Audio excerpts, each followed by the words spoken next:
এখন আসামির ভাষায় লিখতে হবে।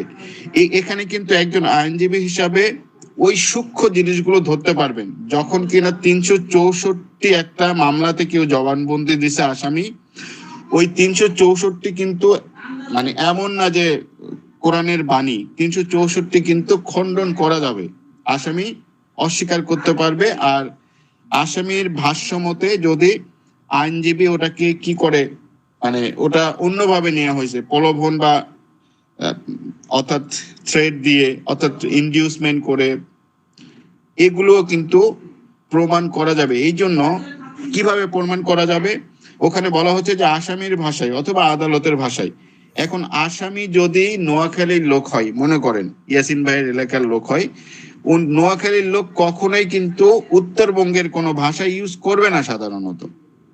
তো নোয়াখালীকে যেটাকে হানি বলে, উত্তরবঙ্গে কিন্তু পানি বলে। সো আসামির ভাষায় যদি লেখে, তাহলে যদি নোয়াখালীর ইয়া হয় তাহলে ওখানে হানি বলবে। এটা জাস্ট ফানি উদাহরণ দিচ্ছি, মানে আমাদের আইনজীবী হিসেবে কোন পয়েন্টগুলো ধরা যায় এটা। তো এই জন্য ওই যে ভাষাটা ভাই, 364 যে টেক্সটটা সুন্দর করে পড়তে হবে। 364 টেক্সটে আসলে এই যে আসামি যেটা সিগনেচার করেছে বা আসামির নাম লিখছে, ওই নাম স্বাক্ষরটা স্বাভাবিক স্বাক্ষর ছিল কিনা, তাড়াহুড়া করে স্বাক্ষর দিলে কিন্তু একরকম হয়, অথবা এরকম অনেক বিষয় আছে, ছোট্ট ছোট্ট বিষয়, যখন কোনো কিছু পাওয়া যাচ্ছে না এই বিষয়গুলো নেই লড়তে হবে। তাহলে 164 খুবই ইম্পর্টেন্ট, এটা 364 অনুযায়ী হচ্ছে কি লিপিবদ্ধ করা হচ্ছে। আর একসঙ্গে কানেক্টেড হচ্ছে সাক্ষ্য আইনের আমাদের কত ধারা, এই যে 26 ধারা, তারপরে সাক্ষ্য আইনের 24 ধারাটাও কানেক্টেড করা যাবে।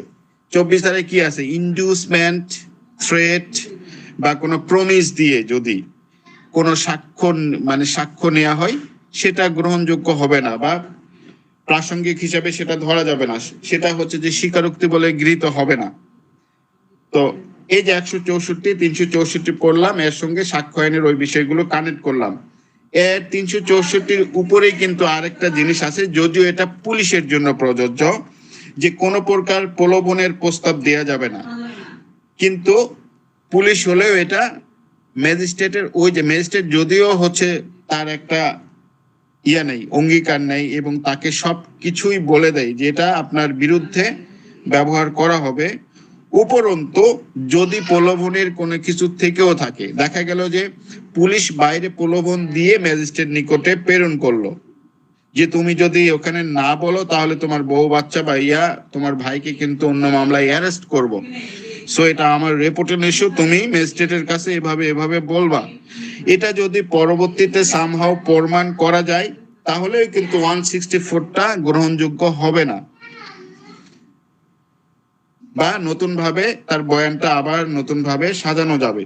তাহলে 163টা ইম্পর্টেন্ট, 164টা ইম্পর্টেন্ট, আর প্রসিডিউর কোন প্রসিডিউরে হবে সেটা 364টা ইম্পর্টেন্ট।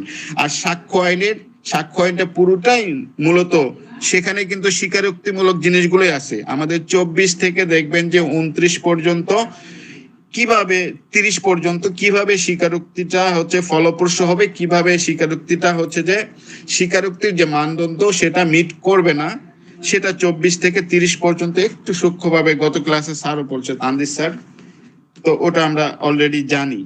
তাহলে এই যে 64 শেষ। আর তল্লাশির ক্ষেত্রে এরপরে আমরা যাচ্ছি, তল্লাশির ক্ষেত্রে ভাই দুইটা সেকশন আছে।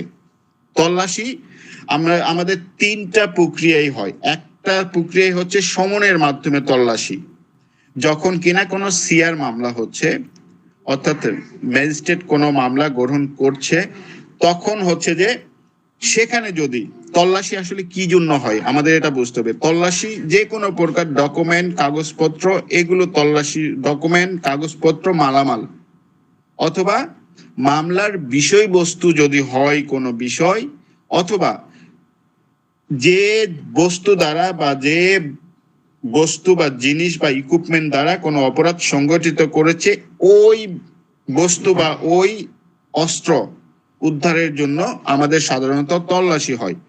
এখন যদি এই যে অস্ত্র টস্ত্র বা এগুলো হয়, এগুলো আসলে তল্লাশিতে সমন দেয় না, এগুলোতে ডাইরেক্ট হচ্ছে পরোয়ানা দেয়। তাহলে সমন দিচ্ছে আমাদের, দেখবেন যে 94 এবং 95 নাম্বার সেকশন সিআরপিসি আমাদের বস্তু অথবা দলিল উদ্ধারের জন্য আমাদের সমন দিচ্ছে, যে যে কোনো ব্যক্তির নিকট যদি ওরকম থেকে থাকে তাকে সমন দিবে যে ওইগুলো আপনি আদালতে জমা দেন অথবা থানার হেফাজতে দেন। এটা হচ্ছে যে 94 এবং 95 নাম্বার সেকশন। অপরপক্ষে এই যে বস্তু এবং দলিল উদ্ধারের জন্য আবার কিন্তু ওয়ারেন্ট দিচ্ছে। কোন জায়গা দিচ্ছে? 96 আমরা দেখবো যে 96 থেকে একদম আমাদের হচ্ছে যে চলে যাবেন 195 পর্যন্ত, 195 না 105 পর্যন্ত আমাদের হচ্ছে যে এই তল্লাশির বিষয়গুলো আছে ভাই।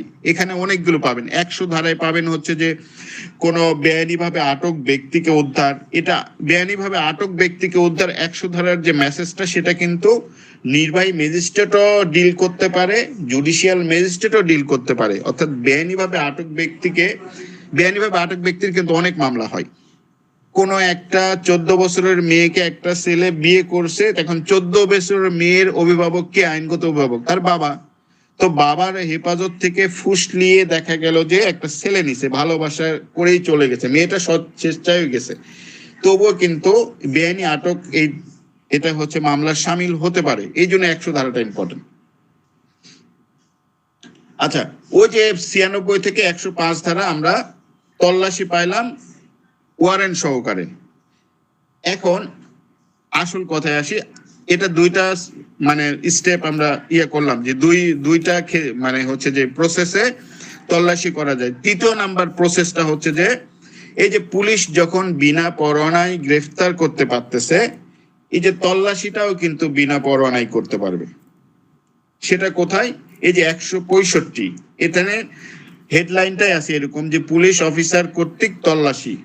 অর্থাৎ যখন পুলিশ অফিসার কি করবে, যখন কোনো মামলার জন্য ক্ষমতাবান হয়েছেন, তদন্তের জন্য ক্ষমতাবান হয়েছেন, তখন পুলিশ এই জিনিসগুলো তার হচ্ছে যে, এখানে অনেক কথাবার্তা আছে, এমসিকিউ এর জন্য অত কিছু আসে না, শুধুমাত্র লিখেছে পুলিশ কর্তৃক তল্লাশি। এটা হচ্ছে যে আসতে পারে যে বিনা পরোয়ানায় পুলিশ কোন সেকশনের অধীনে তল্লাশি করতে পারে। 165 অধীনে পুলিশ এটা তল্লাশি করতে পারে। আর এই তল্লাশিটা ওই পুলিশ ভারপ্রাপ্ত কর্মকর্তা, ধরেন যে থানার দায়িত্বপ্রাপ্ত, ওই থানাতে না হয়ে যদি অন্য থানাতে হয়, তাহলে 166 অনুযায়ী অন্য থানার ভারপ্রাপ্ত কর্মকর্তার কাছে কি করবে, একটা অনুরোধ বা আদেশ পাঠাবে। এই ভারপ্রাপ্ত কর্মকর্তা পাঠানোর মাধ্যমে ওই ভারপ্রাপ্ত কর্মকর্তা আবার ওই যে তল্লাশিটা ওটা করতে পারবে 166। তাহলে 165 আর 166 কিন্তু তল্লাশির ধারা। তাহলে তল্লাশির ধারা আমরা কতগুলো পাইলাম ভাই? 94 এবং 95 সমনের মাধ্যমে, 96 থেকে 105 হচ্ছে যে পরোয়ানার মাধ্যমে, আর 165 আর 166 বিনা পরোয়ানায় তল্লাশি করতে পারতেছে। আরেকটা তল্লাশি আছে, সেটা হচ্ছে যখন আসামি কি হচ্ছে, যখন আসামিটা ধৃত হচ্ছে বা গ্রেফতার হচ্ছে, তখন ওই আসামি ছেলে হোক আর মেয়ে হোক, ওই আসামির দেহটা তল্লাশি করতে হবে। পরিধেয় বস্ত্র ব্যতীত যা কিছু থাকবে তার একটা লিস্ট বানায়, ওই যে হচ্ছে লিস্টটা বানাবে সে সিগনেচার করবে, অর্থাৎ সেই পুলিশ কর্মকর্তা সিগনেচার করে আসামিকে 1 কপি দিতে হবে। এটা বলা হচ্ছে 51-তে। 52-তে বলছে যে সেটা যদি ফিমেল হয়, 52 নম্বর সেকশন সিআরপিসি, ফিমেল হইলে শালীনতা বজায় রেখে একজন মহিলা পুলিশ দ্বারা বা মহিলাকে দ্বারা, পুলিশই হতে হবে এমন কিছু না, যে কোনো মহিলা দিতে হবে, কিন্তু ওই মহিলা অবশ্যই শালীনতা সহকারে। শালীনতা বলতে আমরা কি বুঝাচ্ছি? শালীনতা বলতে বোঝাচ্ছি যে একটা মেয়েকে তো জনসম্মুখে আসলে মেয়ে দ্বারাও যদি আপনি তল্লাশি করেন তাহলেও অনুচিত হবে, উচিত হবে না। তাহলে একটা মেয়েকে তার মডেস্টি রক্ষার জন্য যদি কোনো আড়াল টাড়াল করা লাগে, আড়াল করে একটা মেয়ে দ্বারা তল্লাশি করতে হবে।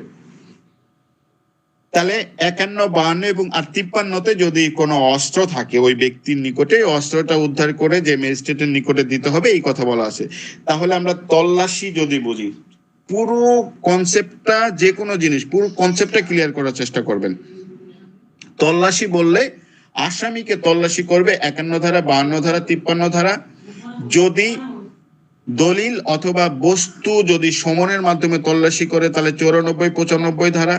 যদি দলিল এবং বস্তু অথবা বেআইনিভাবে আটক ব্যক্তিকে যদি তল্লাশি করে উদ্ধার করতে হয় তাহলে আমরা কততে পাবো?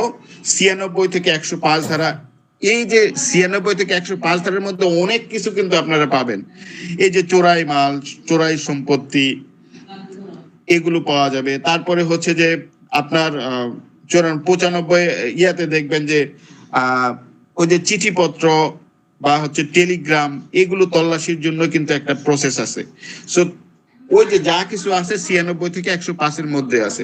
আরেকটা আমরা পাইলাম 165 আর 166। তাহলে আমাদের তল্লাশি জনিত পুরো কনসেপ্টটা কিন্তু এখানে ক্লিয়ার।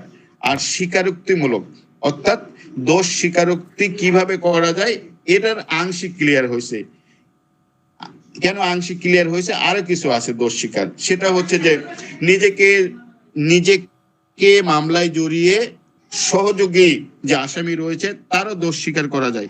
এই বিষয়গুলো যখন কনসেপ্টটা ক্লিয়ার হবে, অর্থাৎ ওই যে 337 ধারা কিন্তু রাজ সাক্ষী আছে, একটা আছে না? তাহলে ওই কনসেপ্টটা করলে এই যে স্বীকারোক্তিমূলক জিনিসগুলো পুরো প্যাকেজটা ক্লিয়ার হয়ে যাবে। তাহলে আমরা 65-66 শেষ করলাম। এখানে 67টা আবার হচ্ছে যে আসছে ভাই, আমি দাঁড়ান অ্যামেন্ডমেন্টটা বের করি।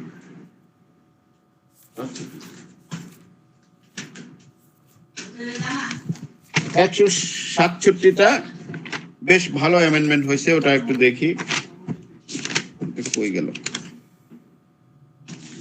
আচ্ছা,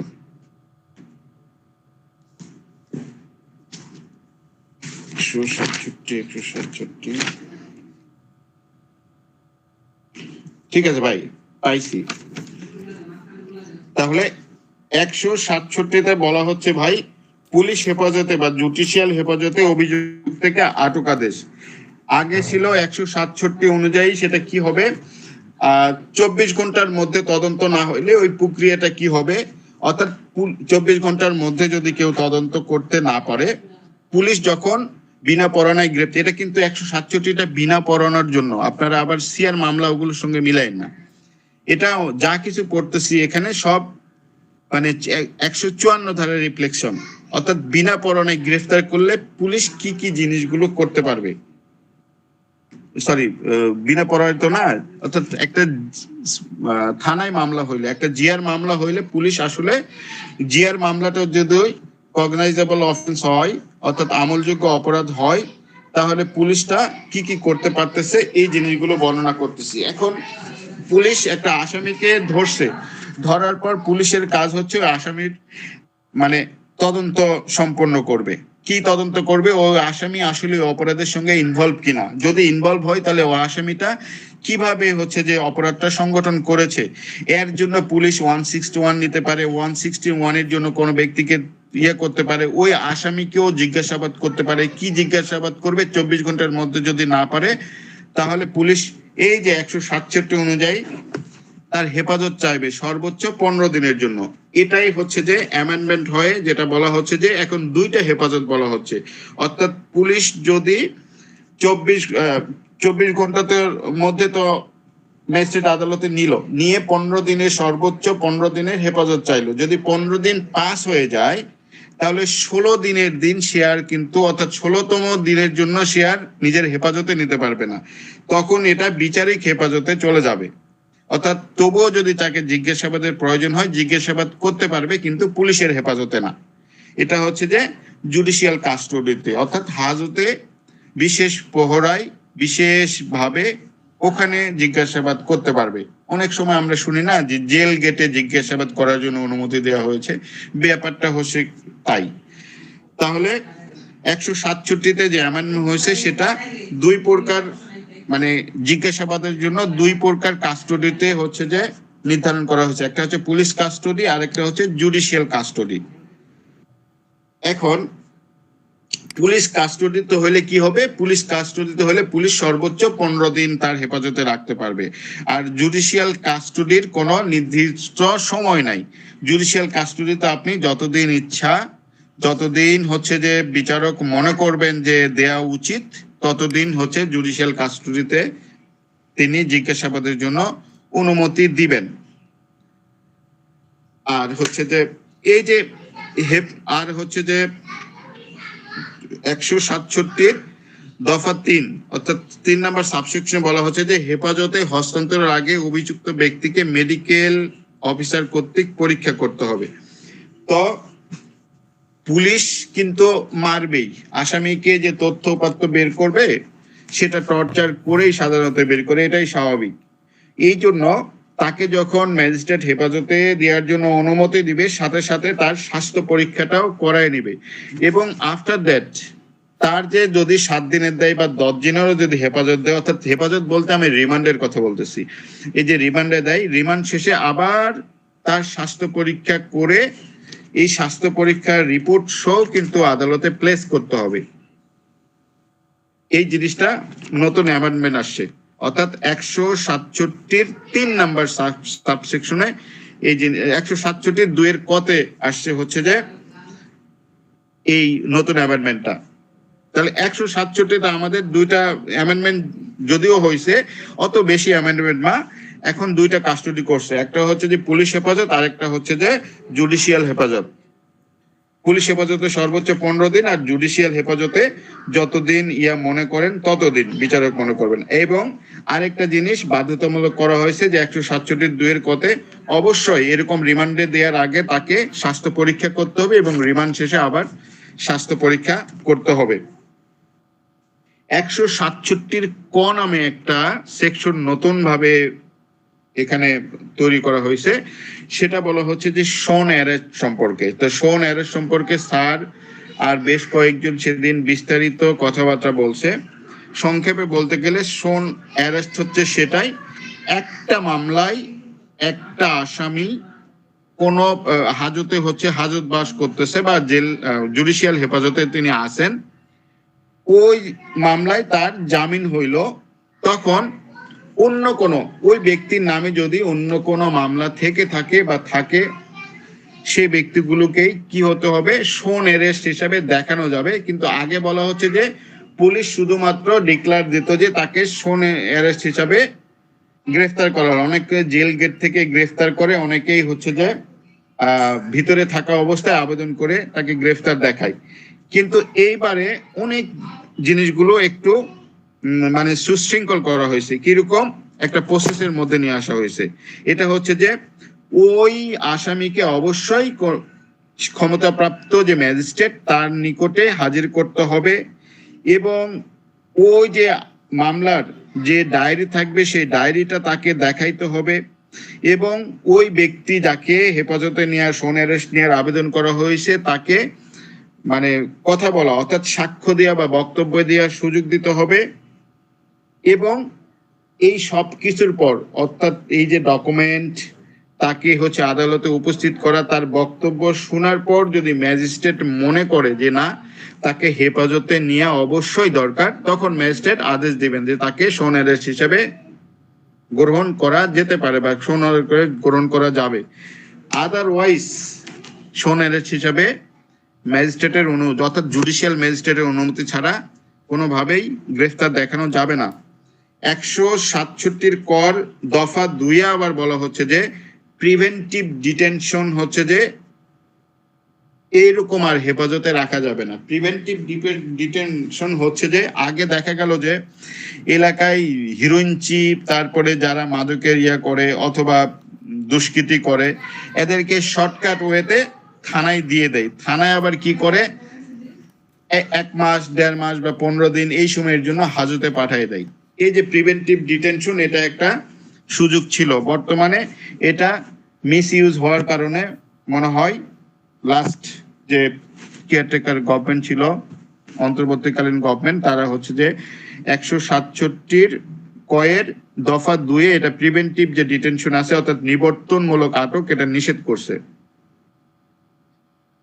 আবার আটকের পর যদি কেউ আইন পরিপন্থী কাজ করে 167 কয়ের দফা 3 বলছে যে আটকের পরে যদি মানে আইন পরিপন্থী কাজ করে, অর্থাৎ আটক কে করবে, পুলিশ কর্মকর্তা করবে। এখন পুলিশ কর্মকর্তাকে আটক কিভাবে করতে হবে সেটা কিন্তু 46-এর 1 থেকে 4 দফা পর্যন্ত কিন্তু ক্লিয়ার ভাবে বলছে, তার আইডি কার্ড দেখাবে, তার যে অপরাধ সেটা বলবে, তারপরে মেমোরেন্ডাম অফ অ্যারেস্ট প্রস্তুত করবে, থানায় ডায়েরি করবে, কোনো একজন ব্যক্তি তার যদি দেখা করতে চায় দেখা করবে, একজন সাক্ষ্য নিবে, সম্মানিত ব্যক্তি সাক্ষ্য, এই যাবতীয় প্রসেস করে হচ্ছে যে যদি ভায়োলেশন করে তাহলে কিন্তু এর বিরুদ্ধে ব্যবস্থা নেওয়ার কথা বলছে।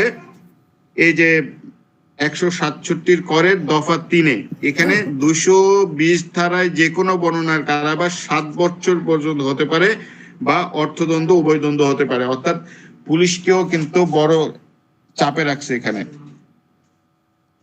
তাহলে এই হচ্ছে 167 কিন্তু খুব ইম্পর্টেন্ট। 167 আগে আরেকটা জিনিস উল্লেখ করে আছে, কিন্তু 167 আপনি দেখবেন যে 5 নাম্বার সাবসেকশনে একটা জিনিস আগে ছিল, এটা এখনো আছে, সেটা হচ্ছে যে এই যে অনুসন্ধান, এই যে তদন্ত, এই তদন্ত অবশ্যই 120 দিনের মধ্যে শেষ করতে হবে। যদি 120 দিনের মধ্যে শেষ না হয় তাহলে কিন্তু অনেকগুলো কথাবার্তা আছে। যদি মৃত্যুদণ্ড, যাবজ্জীবন কারাদণ্ড বা 10 বছরের ঊর্ধ্বে না হয় তাহলে জামিনের ব্যবস্থা করতে হবে বা জামিন দিবে। এটা যদিও আদালতের স্বেচ্ছাধীন ক্ষমতা, আদালত দিতেই হবে এরকম না, আদালত জামিন দিতে পারে। আর যদি মৃত্যুদণ্ড, যাবজ্জীবন কারাদণ্ড এগুলো হয় তাহলে আদালত এগুলো তো দিতে পারে, আবার নাও দিতে পারে। দুটাই হচ্ছে যে জামিনের। তাহলে জামিনের যদি প্যাকেজ আমরা চিন্তা করি, অর্থাৎ জামিন কোন কোন সেকশনে রয়েছে, তাহলে আমরা 496, 97, 98 এটা হচ্ছে যে জামিনের কোর জায়গা। এছাড়াও কিন্তু 120 দিনের মধ্যে যদি তদন্ত না করতে যায়, সম্পন্ন না করতে পারে, তাহলে কিন্তু 167 সাবসেকশন 5-এর ক এবং খ অনুচ্ছেদ ক এবং খতেও কিন্তু জামিনের বিধান আছে। এছাড়াও আরো অসংখ্য জায়গায় মানে হচ্ছে যে ওই যে 426 ধারায় দেখবেন যে আপিলের ওখানে জামিন, 435-এ যখন এলসিআর কল করে তখনই কিন্তু জামিনের বিষয়গুলো আছে। এই সিআরপিসি দেখা গেল যে আপনি 12 থেকে 13টা জায়গায় 13টা সেকশনে এই যে ছোট ছোট করে জামিনের বিধানগুলো আছে।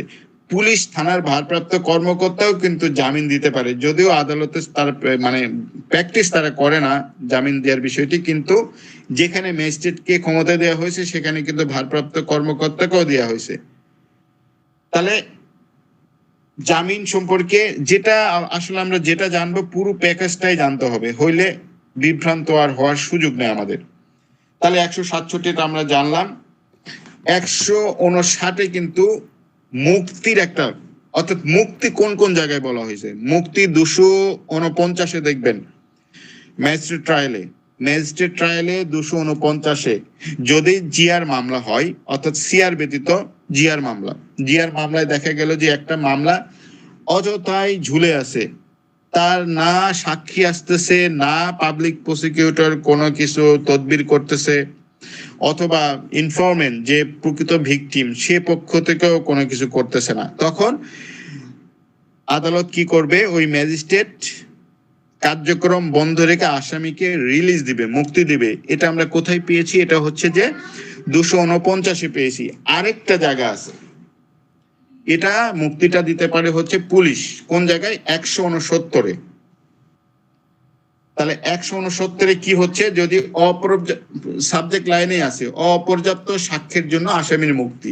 দেখা গেল যে পুলিশ যদি সাক্ষী না পায় তাহলে মামলাটা সে আগাবে কিভাবে? অ্যাডভান্স করার তো কোনো সুযোগ নাই তার। সেই জায়গায় হচ্ছে যে যদি অপর্যাপ্ত সাক্ষ্য হয় তাহলে পুলিশ মুক্তি দিবে এবং সেটা আবার লিপিবদ্ধ করে রাখবে পুলিশ।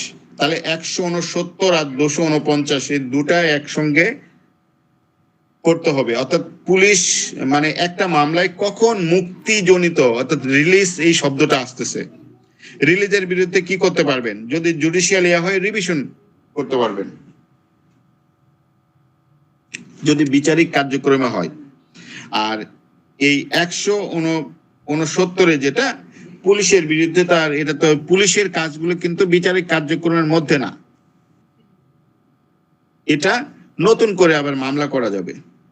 যদিও মানে সিভিল যত প্রকার মামলা আছে এগুলোর তো নির্দিষ্ট টাইম লাইন আমরা সবাই জানি। এটা আপনি যতদিন আপনি সাক্ষ্য প্রমাণ দিতে পারবেন, সেটা 5 বছর হোক 6 বছর হোক, যদিও মামলাটা আপনি উপযুক্ত একটা সময় থাকে, উপযুক্ত সময় করলে ওই মামলাটা আপনি কোনো একটা পরিকল্পনা নিয়ে বা কোনো একটা ষড়যন্ত্র কনস্পাইরেসি নিয়েই করতেছেন, এটা সহজেই অনুমান করা যায়। এই জন্য ওটা আসলে মামলাটা অত জটিল প্রকৃতির আর হয় না। এটাও বিষয় যে ঘটনার সময় কখন আর মামলাটা করছে কখন, একজন আইনজীবী হিসাবে এটা কিন্তু কোট করতে হবে। তাহলে অনেক ক্রিমিনাল লয়ার হতে গেলে কিন্তু অত বড় জিনিস আমাদের নাই। ক্রিমিনাল লয়ার হতে গেলে যদি ডিফেন্স লয়ার যারা হবে, তারা এই যে সূক্ষ্ম জিনিসগুলো যেগুলো আছে অতি সূক্ষ্ম, যেমন কোন জায়গা মামলার হচ্ছে যে ঘটনার স্থান কোথায়, তারিখটা ইম্পর্টেন্ট, সময়টা ইম্পর্টেন্ট, পারিপার্শ্বিক অবস্থাটা ইম্পর্টেন্ট, 164 কিভাবে দিল, কে স্বাক্ষর করলো। এই যে বললো যে 161-এ পুলিশের সাক্ষ্য, মানে আসামি তো পুলিশ বলতেও পারবে না যে স্বাক্ষর নেন, যদি বলেও তাহলে বিনয় সহকারে দিবে যে স্বাক্ষর আপনি দিতে পারেন নাও পারেন, তারপরেও যদি সাক্ষ্য দেয় তাহলে একটা মামলায় যদি 6 জন সাক্ষ্য থাকে, প্রত্যেকেই স্বাক্ষর দিল, তো এমন ভাবে স্বাক্ষর দিল যে তারা সাক্ষ্য দেওয়ার জন্য মনে উদ্বিগ্ন হয়েছিল, তাহলে এগুলোও কিন্তু একটা মামলার পয়েন্ট। যে 5 জন ব্যক্তিকে সেম কথা বললো, 5 জনেই স্বাক্ষর করলো, এটা তো হতে পারে না।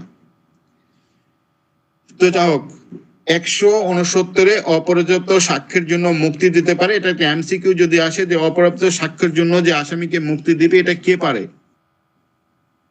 এটা হচ্ছে যে পুলিশ দিচ্ছে।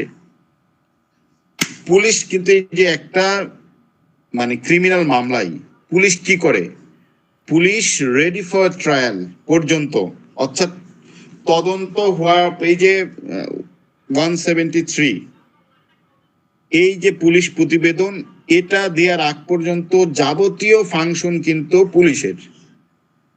পুলিশ কাকে মুক্তি দিচ্ছে, যদি হচ্ছে যে কোন জায়গায় 161 নিচ্ছে, যদিও এগুলো আপ টু ডেট যে আপডেট সেটা হচ্ছে যে ম্যাজিস্ট্রেট নিকটে দিয়ে দেয় জিআরওর মাধ্যমে, তবুও এগুলো আমাদের। তারপরে ইম্পর্টেন্ট হচ্ছে যে 172 ইম্পর্টেন্ট বলতে অত কিছু না, পুলিশ ডায়েরি সম্পর্কে বলা হচ্ছে এখানে। তাহলে পুলিশ ডায়েরিটা এই জন্য ইম্পর্টেন্ট যে আমরা দেখবো যে এভিডেন্স অ্যাক্টের বেশ কয়েকটা সেকশনে, 145 নম্বর সেকশনে আমরা দেখবো যে পুলিশ ডায়েরির কথা বলা আছে। তারপরে হচ্ছে যে পুলিশ ডায়েরি ডিরেক্ট নাই, মানে পুলিশ ডায়েরিটা হচ্ছে যে মামলায় কি করতে পারবে, ওখান থেকে তথ্য নিয়ে বলতে পারবে। আবার স্মৃতি পুনর্জীবিত করা একটা সেকশন আছে 159 মেবি, ওই যে সাক্ষ্য আইনের, সেখানেও কিন্তু পুলিশ এই যে ডায়েরি দেখে স্মৃতি পুনর্জীবিত করতে পারবে। আর স্মৃতি যখন পুনরুজ্জীবিত করতে পারবে, তখন কিন্তু এই যে যেটা দেখে স্মৃতি পুনরুজ্জীবিত করবে, এটা কিন্তু অপর পক্ষ আবার ক্লেম করতে পারবে। 161 এভিডেন্স অ্যাক্টে বলা আছে যে স্মৃতি পুনরুজ্জীবিত করার জন্য যেটা হচ্ছে দিয়া করবে, সেটা অপর পক্ষ আবার দেখতে পারবে, এবং সেই পক্ষ আবার সেই বিষয়ের উপর জেরাও করতে পারবে। তাহলে পুলিশ ডায়েরিটা সাক্ষ্যগত মূল্য নাই, কিন্তু আদালত এটা কি করতে পারবে, আদালত তলব করতে পারবে পুলিশ ডায়েরিটা। পুলিশ এটা হচ্ছে যে স্মৃতি পুনর্জীবিত কাজে ব্যবহার করতে পারবে, সিকোয়েন্সটা ধারণা পাওয়ার জন্য ব্যবহার করতে পারবে। যদিও এটা সাক্ষ্যগত মূল্য নাই, কিন্তু অতীব গুরুত্বপূর্ণ একটা জিনিস কিন্তু এটা। আর পুলিশ প্রতিবেদন কিন্তু পাবলিক ডকুমেন্ট না, এটা হচ্ছে যে প্রাইভেট ডকুমেন্ট, এই যে পুলিশ ডায়েরিটা। এরপরে আসছে ভাই পুলিশ প্রতিবেদন। এখানে পুলিশ প্রতিবেদনের বেশ কিছু হচ্ছে যে অ্যামেন্ডমেন্ট আসছে। আর পুলিশ প্রতিবেদন তো 173-এর মাধ্যমে দেয়, এটা আমরা জানি যে পুলিশ এই যে যাবতীয় ঘটনা তথ্যাবলী, এটা আবার স্যার তো সেদিন বলে দিছে যে পুলিশ ফাইনাল রিপোর্টও দিতে পারে, আবার পুলিশ চার্জশিট আকারেও দিতে পারে। ফাইনাল রিপোর্ট আবার হচ্ছে কয় প্রকার মনে হয়, 5 না 6 প্রকারের কথা বলছিল, আমার সঠিক খেয়াল নাই। তাহলে ওগুলো আপনার পড়ে নিয়েন। অ্যামেন্ডমেন্ট যেটা আসে এখান থেকেই প্রশ্ন আসবে 173। জি ভাই, ভাই 5 প্রকার, মানে ফাইনাল রিপোর্ট 5 প্রকার। এটা যদিও আমাদের ইয়াতে মনে হয় এমসিকিউ তে মনে হয় আসবে না, রিটেনে আসলে আসতে পারে না ভাই সালাউদ্দিন ভাই? ওটা বলতে পারি ফাইনাল রিপোর্ট কয়ভাবে দেওয়া যায়, এটাও আসতে পারে, তো 5 ভাবে দেওয়া যায়। ফাইনাল রিপোর্ট 5 প্রকার, এটা আমাদের মনে রাখতে হবে। আর হচ্ছে চার্জশিট বা এটা তো যেটা জানো এটা তো সিঙ্গেলই একটাই, এটা প্রকার টরকার নাই। আচ্ছা, এখন 173 ক যেটা অ্যামেন্ডমেন্ট আসছে, এটা বলা হচ্ছে যে ইন্টেরিয়াম ইনভেস্টিগেশন রিপোর্ট, অর্থাৎ অন্তর্বর্তীকালীন তদন্ত প্রতিবেদন। আগে পুলিশ তো একবারেই দিত, যতগুলো আলামত সাক্ষ্য এই যে যত হচ্ছে যে নথিপত্র সব একবারেই প্রতিবেদন আকারে দিতে দিত। এখন বলতেছে অন্তর্বর্তীকালীন তদন্ত প্রতিবেদন আদালত তলব করতে পারে এবং পুলিশ স্বেচ্ছা অনুযায়ী দিতে পারে। অন্তর্বর্তীকালীন তদন্তের রিপোর্ট কেন দিবে? এই অন্তর্বর্তীকালীন একটা মামলায় দেখা গেল যে 15-20 জনকে আসামি করা হয়। এখন 15-20 জনই তো আসলে অপরাধী না, এবং তাদেরকে এই যে পুলিশ প্রতিবেদন দিতেই দেখা গেল যে আমাদের 1 বছর 1.5 বছর সময় লাগে, বা 6 মাস 7 মাস 8 মাস, এক মামলা এক। তাহলে এই সময়টা এই যে 20-25 জনের মধ্যে দেখা গেল যে 5-7 জন লোক নিরপরাধ ব্যক্তি, তারা কেন সাফার করবে? এই জন্য অন্তর্বর্তীকালীন তদন্তের একটা বিধান এবারে রাখছে, যে অন্তর্বর্তীকালীন তদন্ত হচ্ছে পুলিশ দাখিল করবে। এটা কোথায় দাখিল করবে? আদালতের নিকট দাখিল করবে। এটা বলা হচ্ছে যে 173 ক ধারায় 1 উপধারায় বলা হয়েছে যে 173 উপধারায় যা কিছুই বলা হোক না কেন এই অধ্যায়ের অধীন তদন্ত সমাপ্ত হওয়ার পূর্বে পুলিশ কমিশনার, জেলার পুলিশ সুপারিনটেন্ডেন্ট, এসপি বা তদন্ত পর্যালোচনা করছে এমন মর্যাদাকর কর্মকর্তা তদন্তকারী কর্মকর্তাকে মামলার অগ্রগতির বিষয়ে একটি তদন্ত প্রতিবেদন তলব করতে পারে। এখন তদন্ত প্রতিবেদন কিন্তু তলব করবে ডিরেক্ট আদালত না, আদালত তো উন্মুক্ত স্বেচ্ছাধীন ক্ষমতায় তিনি করতে পারেন যেহেতু আইনে আছে, কিন্তু এখানে স্পষ্ট করে বলে দেওয়া আছে যে পুলিশ কমিশনার করবে। পুলিশ কমিশনার কোন এলাকার জন্য? মেট্রোপলিটন এলাকার জন্য। আর মেট্রোপলিটন এলাকার বাইরে কে করবে? এসপি করবে, জেলার পুলিশ সুপারিনটেন্ডেন্ট, অথবা অন্য কোন কর্মকর্তা যাকে হচ্ছে যে ক্ষমতাটা দেয়া হয়েছে, তারা পুলিশের কাছ থেকে ইন্টেরিয়াম যে তদন্ত এটা হচ্ছে তলব করবেন। তলব করে যদি দেখেন যে হচ্ছে যে কয়েকজন ব্যক্তি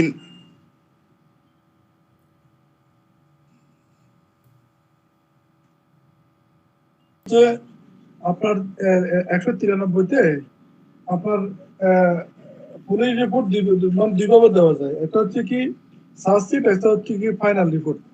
এখন মনে করেন যে কি আপনার ফাইনাল রিপোর্ট দিল, পুলিশ ফাইনাল রিপোর্ট দিয়েছে আর কি। পুলিশ ফাইনাল রিপোর্ট দিলে আপনার পুলিশ চূড়ান্ত রিপোর্ট প্রদান করলে ম্যাজিস্ট্রেট উক্ত রিপোর্ট গ্রহণ করলে আসামিকে অব্যাহতি দিবেন। তাহলে আসামিকে পুলিশ ফাইনাল রিপোর্ট দেওয়ার পরে আসামিকে যদি অব্যাহতি দেয় তাহলে কি করতে হবে? ওটা আপনার উনি নারাজি পিটিশন দায়ের করবেন। হ্যাঁ, এবং যদি নারাজি পিটিশন যদি প্রত্যাখ্যাত হয় তাহলে সংক্ষুব্ধ পক্ষ রিভিশন করতে পারবেন বা ফ্রেশ মানে কমপ্লেন দায়ের করতে পারবেন। এই জিনিসটা একটু আলাপ করা দরকার ছিল আর কি, ওটা আমি এই জন্য বললাম। জি ভাই, থ্যাংক ইউ ভাই। এই জিনিসটা না হলে আপনার মানে পুলিশ রিপোর্ট যদি দিয়ে দেয় তাহলে কি হবে না হবে এই জিনিসটা একটু ক্লিয়ার হয় না। পুলিশ প্রতিবেদনের ভিত্তিতে সেখানে নারাজি একটা পিটিশন দিতে পারতেছে দুই পক্ষই।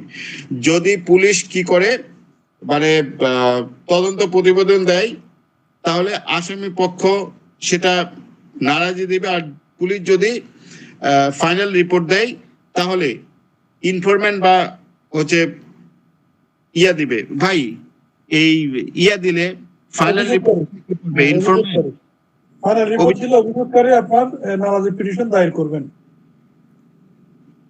আচ্ছা, তাহলে এক্ষেত্রে আর হচ্ছে পাবলিক প্রসিকিউটর অ্যাটাচই হয় নাই এখনো, তাহলে এক্ষেত্রে অভিযোগকারী নারাজি পিটিশন দিবেন।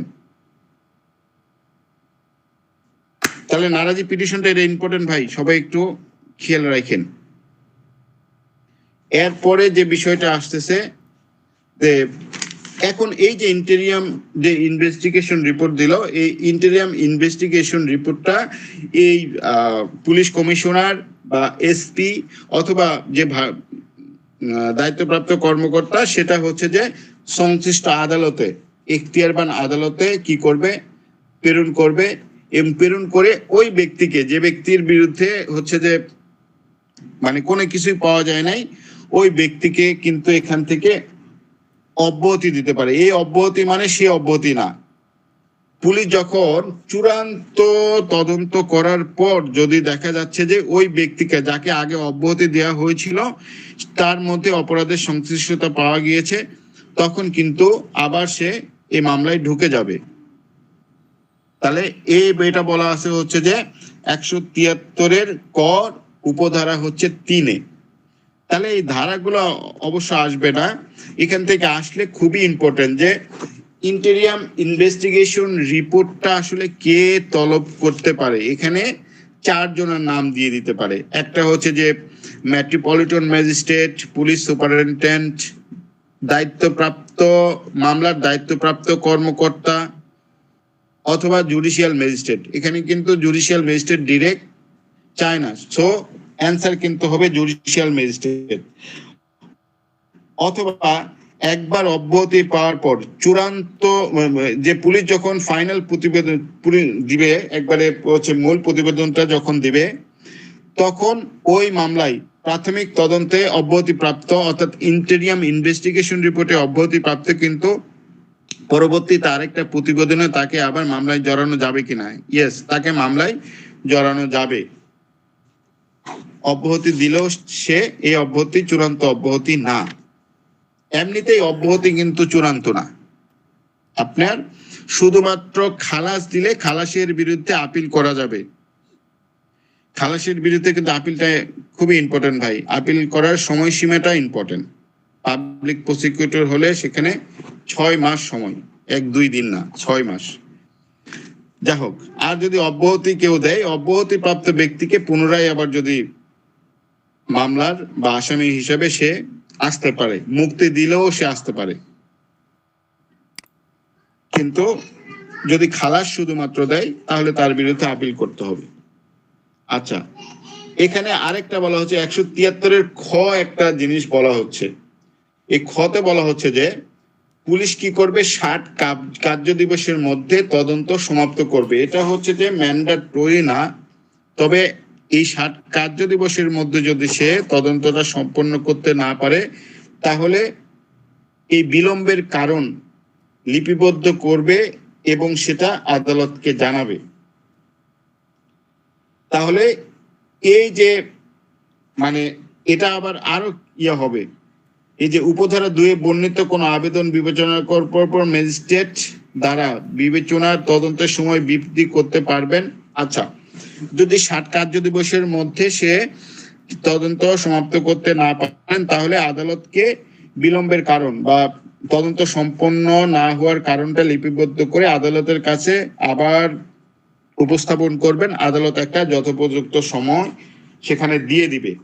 এখন আদালত যথোপযুক্ত সময় দিল, একবার দিল, 2বার দিল, এই বর্ধিত সময়ে যদি সে তদন্ত সম্পন্ন করতে না পারে, তাহলে এই ম্যাজিস্ট্রেটকে কি করবে, অন্য কর্মকর্তা আদালত তখন কি করবে, অন্য কর্মকর্তার ওই কর্মকর্তা রাখবে না, অন্য কোনো কর্মকর্তা বা পুলিশের যে অঙ্গ সংগঠনগুলো আছে তাদেরকে তদন্তের জন্য নির্দেশ দিতে পারে। এবং এই যে পুলিশ কর্মকর্তা তদন্ত সময় মতো সাবমিট করতে পারলো না, তার হচ্ছে যে উপযুক্ত শাস্তির নির্দেশ। শাস্তিটা ওইরকম যে তার বাৎসরিক যে গোপনীয় প্রতিবেদন আছে চাকরির বিধান অনুযায়ী, সেগুলোতে এর একটা ইম্প্যাক্ট যেন পড়বে।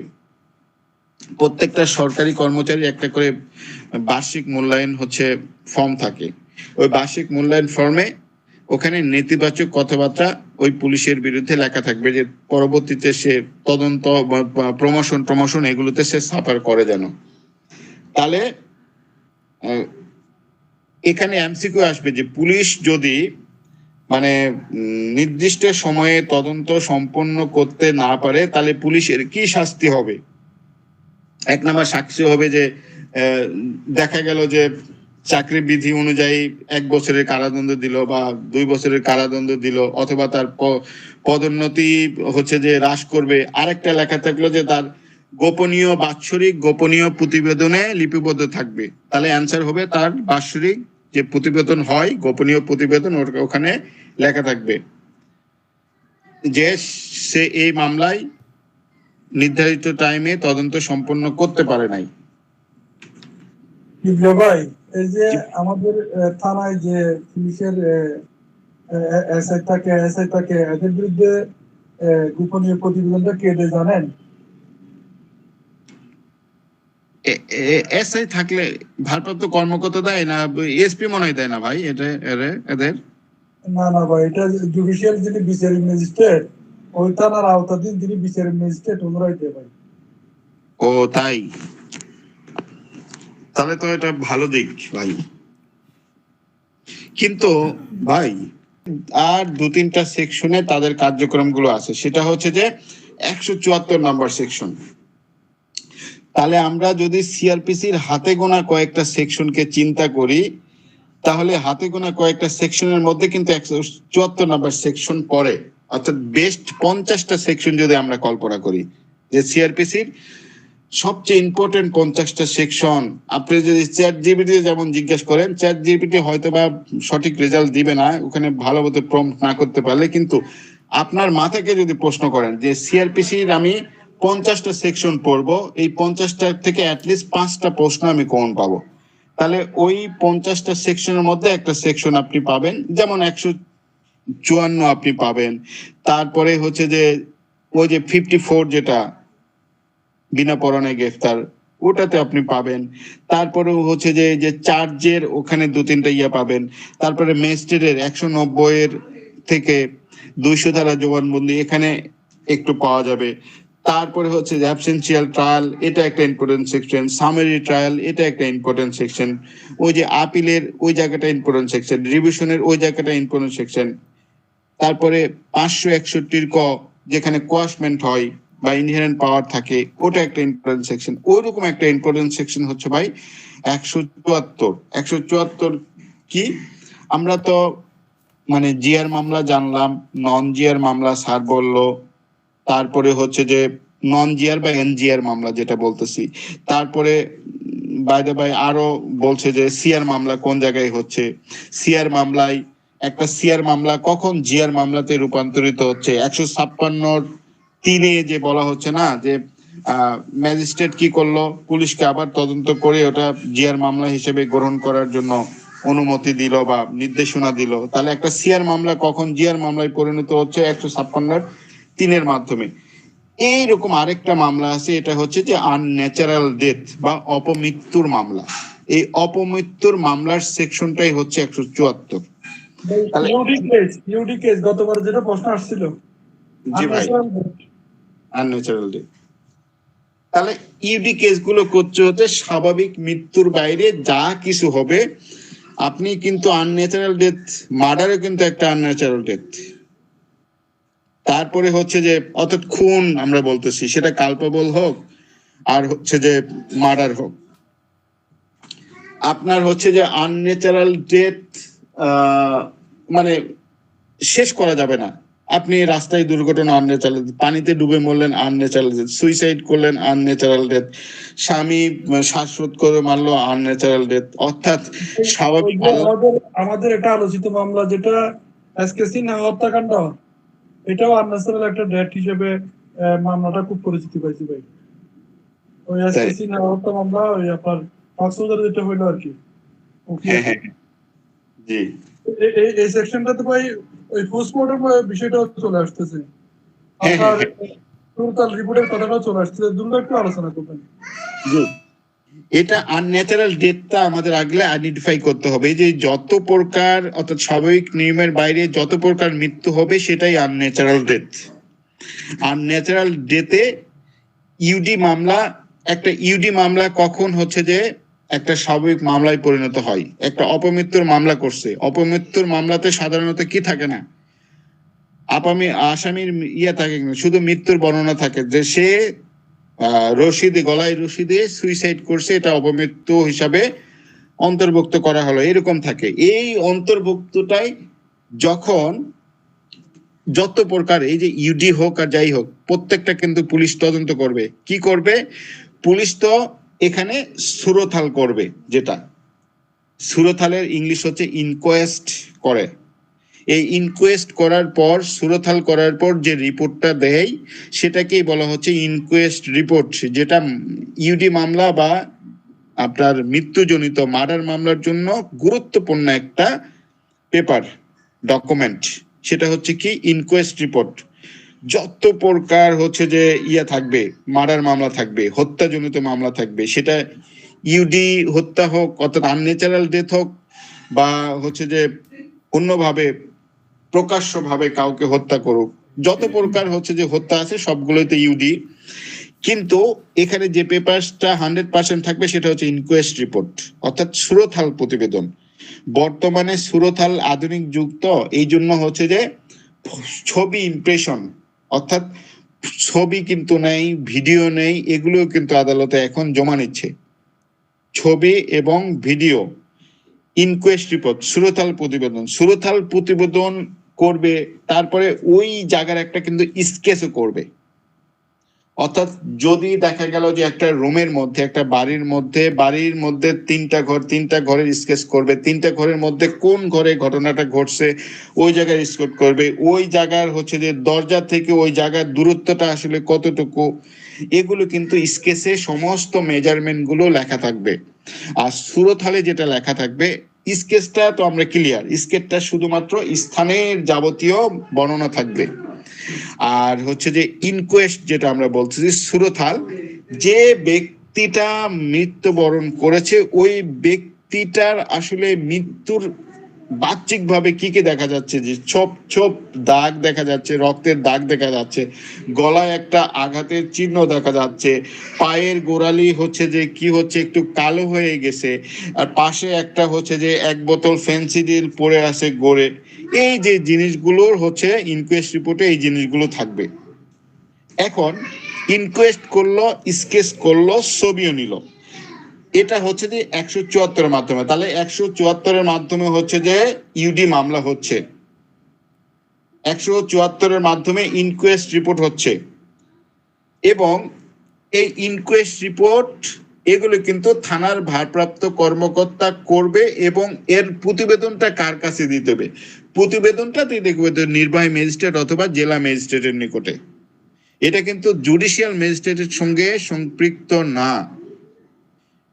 যখন ট্রায়ালে যাবে, ট্রায়ালে এই পেপারগুলো সংযুক্ত করে দিবে, তখন যায় জুডিশিয়াল ম্যাজিস্ট্রেট ওগুলো দেখবে, দেখভাল করবে। কিন্তু এর আগে কিন্তু সবগুলোই এই যে 174টা কিন্তু নির্বাহী ম্যাজিস্ট্রেট কেন্দ্রিক, জেলা ম্যাজিস্ট্রেট কেন্দ্রিক, এটা আমাদের দেখতে হবে। এখন ইনকোয়েস্ট রিপোর্ট আপনি চাইলেন, দৃশ্যটা আসছিল ভাই, কোন ব্যক্তি আত্মহত্যা করেছে মর্মে তারা ভারপ্রাপ্ত কর্মকর্তা সংবাদ পেলে সুরতাল করার জন্য কাকে জানাবেন? এটা ভাই নির্বাহী ম্যাজিস্ট্রেট বা জেলা ম্যাজিস্ট্রেট, মানে আপনার এই এডিএম এই ধরনের কোর্ট আর কি, নির্বাহী ম্যাজিস্ট্রেট। এটা 2020 সালে আসছিল ভাই। জি, তাহলে থ্যাংক ইউ ভাই। এখান থেকে আরো প্রশ্ন আসার মতো আছে ভাই, যেমন পুলিশ ইনকোয়েস্ট রিপোর্ট তৈরি করার জন্য গেল, নির্বাহী ম্যাজিস্ট্রেটের অনুমতি করবে। অবশ্যই নির্বাহী ম্যাজিস্ট্রেট কিন্তু অনুমতি নিতে হবে। এখন নির্বাহী ম্যাজিস্ট্রেট অনুমতি দিয়েছে, পুলিশ ঘটনাস্থলে গেল, যাই হচ্ছে সুরথাল করতেছে। এখন সুরথাল পুলিশ চাইলেই করতে পারবে না, অবশ্যই স্থানীয় 2 বা ততোধিক ব্যক্তির সম্মুখে ওই জিনিসটা করবে সে। এটা হচ্ছে যে একটা কিন্তু শর্ত, যে স্থানীয় 2 বা ততোধিক সম্মানিত ব্যক্তির উপস্থিতিতে ওই যে ভিকটিম, অর্থাৎ যে ব্যক্তি খুন হয়েছে বা আত্মহত্যা করেছে তার দেহ সুরতাল করবে। তার দেহ ক্ষত আছে কিনা, ভাঙ্গা আছে কিনা, দাগ আছে কিনা, কোনো আঘাতের চিহ্ন আছে কিনা, রক্ত পড়া আছে কিনা, সিরিঞ্জ আছে কিনা, সমস্ত কিছু ইনকোয়েস্ট রিপোর্টে কিন্তু আসবে। অর্থাৎ বাহ্যিক ভাবে যেগুলো দেখা যায়, এটা অবশ্যই 2 বা ততোধিক ব্যক্তির উপস্থিতি করতে হবে। এই 2 বা ততোধিক ব্যক্তির আবার স্বাক্ষর নিতে হবে। এবং এই ইনকোয়েস্ট রিপোর্টে কিন্তু মৃত্যুর কারণ অবশ্যই থাকবে। পুলিশ মৃত্যুর কারণ হিসেবে বাহ্যিকভাবে যেটা পাইছে ওটা কিন্তু থাকবে, অর্থাৎ মৃত্যুর কারণ সম্পর্কে একটা প্রতিবেদন তৈরি করবেন। তাহলে এখানে এমসিকিউ দিলে হাজার হাজার জিনিস দেওয়া যাবে, যে মৃত্যুর কারণ করবে যে ইনকোয়েস্ট রিপোর্টে 2 বা ততোধিক ব্যক্তিকে উপস্থিত থাকতে হবে, তাদের সিগনেচার থাকবে, এবং ওখানে পুলিশও, যে পুলিশ ওই সুরতালটা করবে তারও স্বাক্ষর থাকবে। তাহলে স্বাক্ষরগুলো কিন্তু সবগুলোর মানে বাধ্যতামূলক। এবং মৃত্যুর কারণ সম্পর্কে যদি সন্দেহ থাকে তখন কি করবে?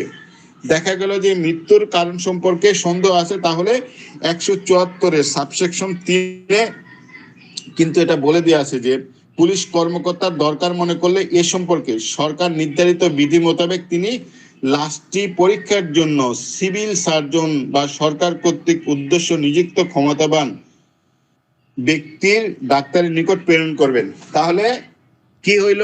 পুলিশ ঘটনাস্থলে গেল, যায় পুলিশ সন্দেহ প্রকাশ করলো, না এটা কোনোভাবেই ইউডি হতে পারে না, এটার সাথে এই ইউডি হত্যা, বাট এই হত্যার সঙ্গে পরিকল্পনা আছে বা এই হত্যাটা অন্য কেউ সংগঠন করেছে।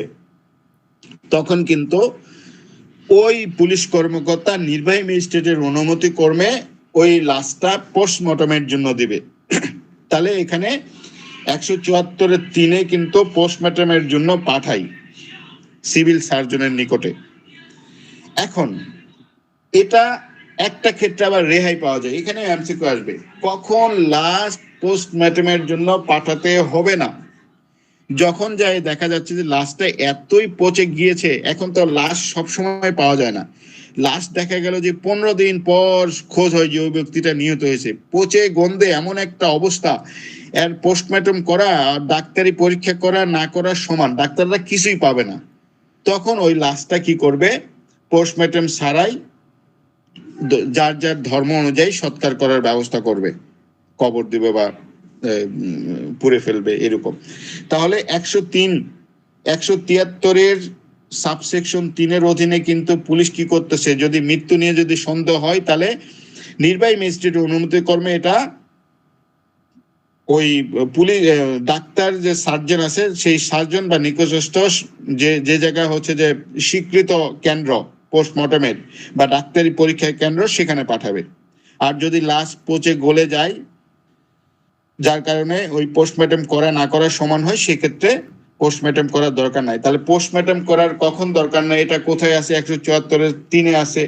পোস্টমর্টম হচ্ছে যে কোন ক্ষেত্রে করা লাগবে না, যদি লাশটি পচে গলে যায় বা পচে গলে এমন অবস্থা হয় যে সেটা করা না করা সমান, তখন পোস্টমর্টম করার কারণে এই যে কোথায় পাঠাবে? সিভিল সার্জনের নিকটে পাঠাবে। তারপরে হচ্ছে যে ওখানে সুরতাল বা মৃত্যুর কারণ সম্পর্কে ওই জায়গায় 2 ব্যক্তির অবশ্যই সম্মানিত ব্যক্তি, 2 বা ততোধিক ব্যক্তি, অর্থাৎ ন্যূনতম 2, কিন্তু 5 হতে পারে, 10 জনেরও স্বাক্ষর নিতে পারে এই সুরতাল করতে গিয়ে। আর সেখানে মৃত্যুর কারণ অবশ্যই লিখতে হবে, স্পষ্ট করে লিখতে হবে, যে গলায় ফাঁস দিয়ে, যে সিলিং ফ্যানের সঙ্গে গলায় ফাঁস দিয়ে মানে ঝুলানো অবস্থায় পাওয়া যায়। এই জন্যই আত্মহত্যা যারা করে তাদের লাশটা কিন্তু কেউই নামায় না, কারণ নামালেই অনেক জটিলতা তৈরি হয়। পুলিশ যে যায় ছবি সহ দেখাইতে হবে যে সে ওই জায়গায় ঝুলেছিল। আর যদি কেউ নামায় তাহলে কে নামাইছে ওর মানে সাক্ষী দিতে ওর হুঁশ থাকবে না। তো এই একটা ব্যাপার। তাহলে 174-এ অনেকগুলো কাজ হচ্ছে, কিন্তু নির্বাহী ম্যাজিস্ট্রেটের অনেকগুলো ফাংশন আছে, পুলিশের ফাংশন আছে। ইউডি কেসগুলো আমরা কোন কেসগুলোকে বলবো, এখানে 174 আন্ডারে 2 ব্যক্তি সাক্ষী হিসাবে অবশ্যই উপস্থিত থাকতে, ন্যূনতম এর বেশিও থাকতে পারে। এখন এমন একটা অবস্থা হলো পুলিশ মানে উপস্থিত থাকার জন্য সকলকে বলতেছে, কিন্তু কেউ আসতেছে না, তখন আবার কিন্তু এর বিরুদ্ধে শাস্তিমূলক ব্যবস্থা নিতে পারবে পুলিশ। তাহলে এই জিনিসটাও কিন্তু ইম্পর্টেন্ট। 187 অর্থাৎ মানে সাক্ষী হওয়ার জন্য তাকে বলা হচ্ছে, কিন্তু সাক্ষী উপস্থিত হচ্ছে না, তাহলে কিন্তু পুলিশ শাস্তিমূলক ব্যবস্থা নিতে পারবে। এখানে 175 175-এ দেখবেন যে 175-এ বলা হচ্ছে যে 174 ধারা মোতাবেক অগ্রসর হওয়া পুলিশ অফিসার তদন্তের উদ্দেশ্যে উপরে বর্ণিত 2 বা ততোধিক ব্যক্তি যিনি ঘটনা সম্পর্কে জানেন বা কোনো ব্যক্তির লিখিত আদেশ দ্বারা সমন জারি করতে পারবেন। অর্থাৎ পুলিশ কি করতে পারবেন, পুলিশ যে ব্যক্তিগুলো একটা ঘটনাস্থলে গেলেই বোঝা যায় যে এই মানে অকারেন্সটা, এই ঘটনাটা আসলে কিভাবে ঘটছে, কে কে জানতে পারে, পাশে যারা আছে তাদেরকে জিজ্ঞেস করবে। তখন পুলিশ যখন কনফার্ম হবে যে এই ব্যক্তিটি জানতে পারে, তখন তাকে সমন ইস্যু করবে যে তুমি আসো, এসে এখানে উপস্থিত থাকো বা এই সম্পর্কে কি জানো বলো। এটা যদি কেউ ভায়োলেশন করে তাহলে সে আবার হচ্ছে যে 170 ধারার প্রযোজ্য হতে ঘটনা যদি আমলযোগ্য অপরাধ প্রকাশ না পায়, আচ্ছা শাস্তিটা কি দিবে এখানে কেন জানি লেখা নাই। তাহলে সমন ইস্যু করলে যদি উপস্থিত না হয় তাহলে এটা শাস্তিটা মূলত পাই হচ্ছে যে দণ্ডবিধিতে যদি কোনো বিধান 188 বা 187, তাই না ভাই? মানে সরকারি কর্মকর্তার আদেশ অমান্যকরণ তো ওই জায়গাগুলোতে আসে 187, 188 এই জায়গাগুলোতে, তাহলে ওই অনুযায়ী শাস্তি হবে। এখন সর্বলাস্ট আরেকটা হচ্ছে যে পুলিশ এবং আমাদের নির্বাহী ম্যাজিস্ট্রেটের একটা কাজ আছে, এরপরে এদের আর কোনো কাজ নাই সাধারণত। সেটা হচ্ছে 176-এর মূল কথা হচ্ছে যে পুলিশ হেফাজতে কেউ যদি মারা যায়, পুলিশ হেফাজতে মারা গেলে ওর সুরথাল কোনো পুলিশ করবে না, ওর সুরথাল করবে হচ্ছে নির্বাহী ম্যাজিস্ট্রেট, জুডিশিয়াল ম্যাজিস্ট্রেট কিন্তু না, নির্বাহী ম্যাজিস্ট্রেট করবে। তাহলে পুলিশ হেফাজতে কেউ মারা গেলে ওর সুরথাল করবে নির্বাহী ম্যাজিস্ট্রেট। এখন নির্বাহী ম্যাজিস্ট্রেট সুরথাল করার পর নির্বাহী ম্যাজিস্ট্রেটের তত্ত্বাবধানে ওকে পোস্টমর্টমের জন্য পাঠাইতে হবে। এটা হচ্ছে যে 176-এ বলা হচ্ছে। এখন কিছু কিছু জিনিস আছে যে পরবর্তীতে অনেক, এখন তো মানে ফিজিক্যাল এন্ড ফরেন্সিক এভিডেন্সটা সাক্ষ্য আইনে যুক্ত হয়েছে, এবং ফিজিক্যাল এবং ফরেন্সিক এভিডেন্সটা যুক্ত হওয়ার কারণে এই ফিজিক্যাল এবং ফরেন্সিকের যে ডাক্তারি বিদ্যাটা আছে, অর্থাৎ তদন্তর যে তথ্য উদ্ঘাটন এবং এগুলোর বিদ্যাটা অনেক সুদূর প্রসারী, বৈজ্ঞানিক অনেকগুলো ভিত্তি আছে। এই জন্য ফরেন্সিক পরীক্ষা কিন্তু ওই যে হাড় যদি থাকে, কোনো বন যদি থাকে, বনের মাধ্যমেও জানা যায় যে আসলে প্রকৃত ঘটনাটা কি হয়েছিল, অথবা কারো ডিএনএ পরীক্ষা করা লাগতেছে, হাড়ের মাধ্যমে ওগুলো সম্ভব। তখন কিন্তু কবর থেকে লাশ উত্তোলনের একটা আদেশ যুক্ত করা হয়েছে। এটা হচ্ছে যে 176-2। তাহলে কবর থেকে লাশ উত্তোলন করবে কিন্তু এক্সিকিউটিভ ম্যাজিস্ট্রেট। এখানে পুলিশ টুলিশ কোনো কিছুই কিন্তু না, অবশ্যই এক্সিকিউটিভ ম্যাজিস্ট্রেট অন দ্য স্পটে উপস্থিত থাকতে হবে কবর থেকে লাশ উত্তোলন করার জন্য। তাহলে কবর থেকে লাশ উত্তোলন, এটা যদি এমসিকিউ আসে তাহলে